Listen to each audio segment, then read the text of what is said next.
I think about the audience who's listening. So this is primarily a perimenopausal and menopausal audience. These are females. And this is the time when we start seeing diagnoses of autoimmunity. So the lupus, the multiple sclerosis, the rheumatoid arthritis, the Hashimoto's thyroiditis, all of these different autoimmune conditions. And you mentioned earlier in our conversation that if the immune system has this onslaught of several times a day, all the time, there's these food particles or these things that are slipping through that one cell lining of the gut, then it would make sense that over time, and then, as you know, for women, we have this perfect storm where we see these decline in our reproductive hormones, some of these protective hormones for us, where our capacity for stress now is much lower. And now we see these physiological changes, and compounding that with these insults and the leaky gut that most of us probably have. I'm sure that this is your clinical observation as well, but do you see a lot of autoimmune patients, female in particular? Do we think that they're, and my question here with this big preamble is, do we think that there's a different susceptibility in terms of the gut lining between males and females? Well, one of the things that I've written about and other people have written about is we now know that particularly estrogen has a tremendous effect on the microbiome population, right, and the diversity of the microbiome. And we think that that's one of your huge benefits that you have over men. And that as estrogen finally disappears and you guys sadly start acting like men in terms of all those stupid things that happen to you. And you were much stronger when you had estrogen, and then you caught up with us. And as I like to remind my male patients, most of them have far more estrogen than their wives in their later years. And it's like, hey guys, you think your wife is the weaker sex? Guess what? You've got more estrogen than your wife. What do you think about that? So anyway, so one of the things that's sad about women, you guys have to handle and basically ignore the largest parasite in the world, your baby, your fetus, for 9 months. And you have to literally switch off your immune system to just ignore this parasite. And one of the things... That's how we refer to our children, by the way, still. We still refer to them as parasites. Particularly when they move back home. Yeah, exactly, yeah. We could do a whole podcast on that. Anyhow, yes, yeah. My 2 daughters are listening. Love you guys. Yes, like love you guys so much. Yeah, and you still are parasites. Yeah. Anyhow, so one of the cool things about autoimmune diseases in women that I treat, and 80% of my practice is autoimmune disease that are troublemakers. You guys, most women go into remission of their autoimmune disease during pregnancy. And it's just this marvelous period of time. And what interested me early on is that so many women, their first, real storm of autoimmune disease happened postpartum, when all of a sudden it's like a switch was turned on. And we can argue why that is. During delivery, did a lot of foreign toxins breach the gut wall? Did the gut wall become ischemic during delivery? And there's lots of good research about this. Did baby compounds get through the placenta into the bloodstream during this time period? Whatever reason, the immune system really seems to get hyperactive postpartum.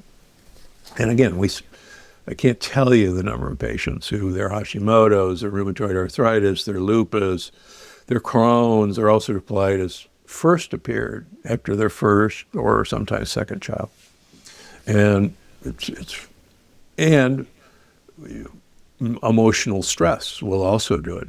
A ton of my female patients can point literally to the day or week that their autoimmune condition started, and it was usually a horrible thing. And one of my patients was 12 years old when her mother suddenly died. And she developed Crohn's literally a couple of months later. And so on and so forth. And they can point to this trauma, a divorce, a job change. And why? Well, one of the things that I think does happen is your microbiome definitely changes, but your gut wall becomes very ischemic. We have so many marathon runners that I treat that don't realize that a marathon run will literally put your immune system on dead for about 6 weeks after the marathon. I mean, it becomes... There's going to be so many comments. I don't know why all the runners find my account and they're like, how dare you? I have been running and I am fine. It's like, okay, you might be the outlier, but the vast majority of people can't run properly just from a mechanical perspective, always injured. And after a marathon, you are almost dead. You are almost dead at that point. Yeah, So, my wife was a great marathoner. She qualified for the 100th running of the Boston Marathon and finished. And when I showed her the data after that race of what you do to your heart, what you do to your immune system, she hung it up. She really did. She said, holy cow. And one of my good friends is Mark Sisson, who Primal Kitchen. Mm-hmm. And, he was one of the great marathoners, one of the great triathletes. And he thinks in his latest book is really kind of fun, Born to Walk, and he's learned this is one of the worst things you can do. You were not designed for this. Sorry.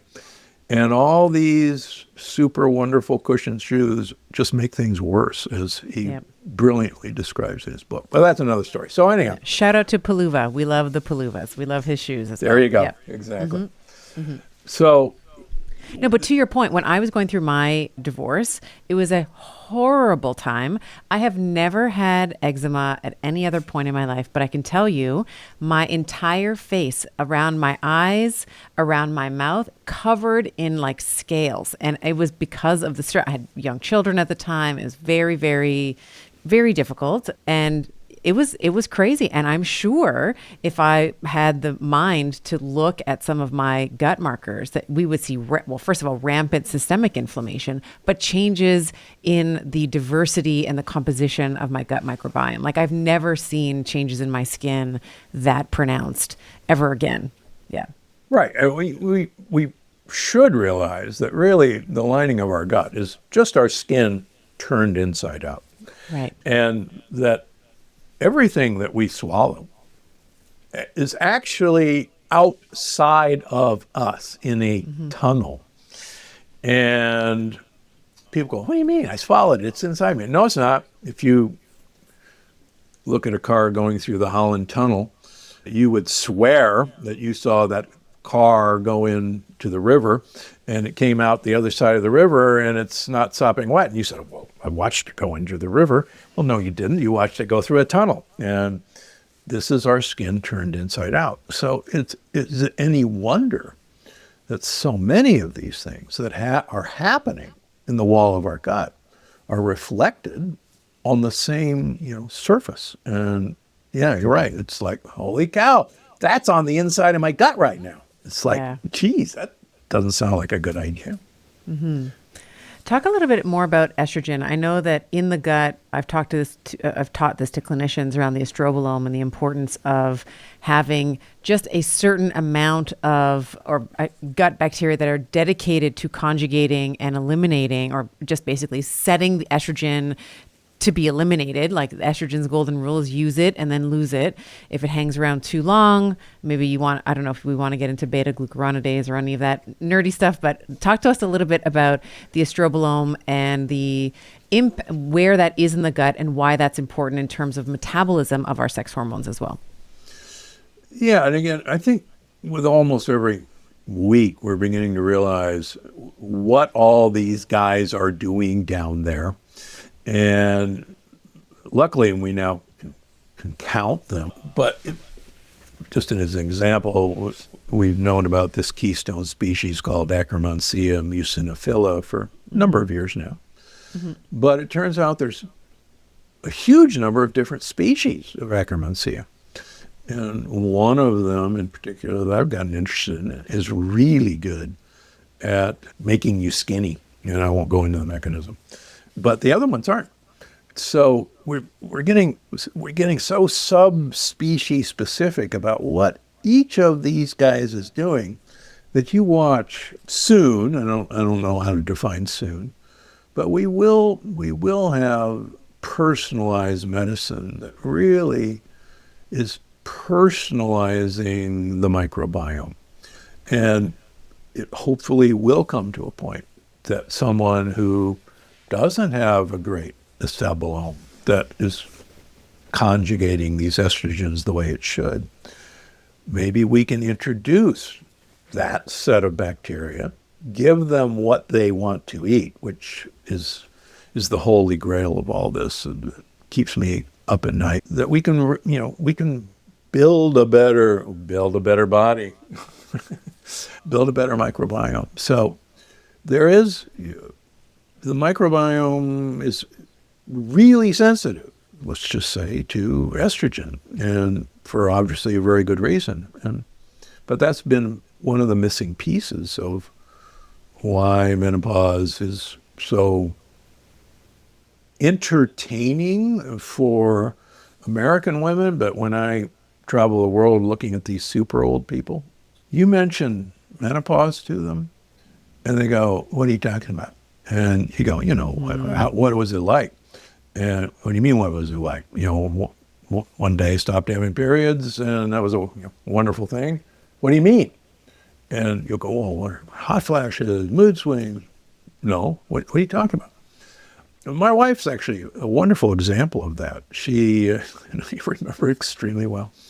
We were in Paris in February, and it was really cold.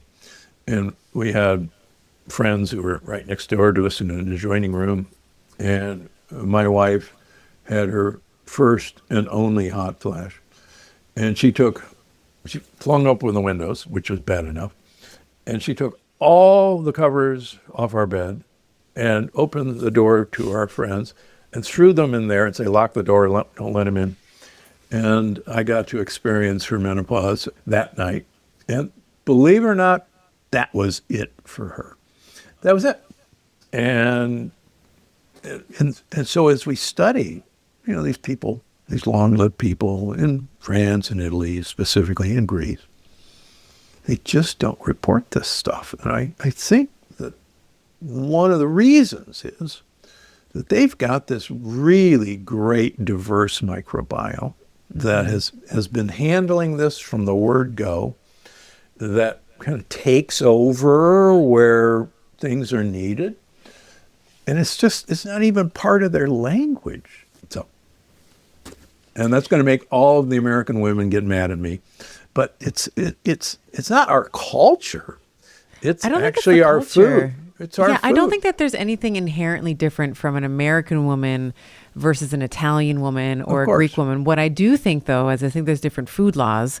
One of the things we know, at least I know about, at least Italian, the Italian food and agriculture, they are incredible. Like, they have heritage laws. You can't call, Parmigiano Reggiano has to be grown in a certain part, and it has to be, anointed by a certain, like someone has to go and check to make sure. Like, they are very, very strict with their food laws. And I don't think that we have that in the West. I do think that there is a lot of the laws that we have governing food safety are very much run by lobby groups. And, again, conspiracy theorist or not, like, call me whatever you want. But I just think that there's a lot of profit in keeping people sick.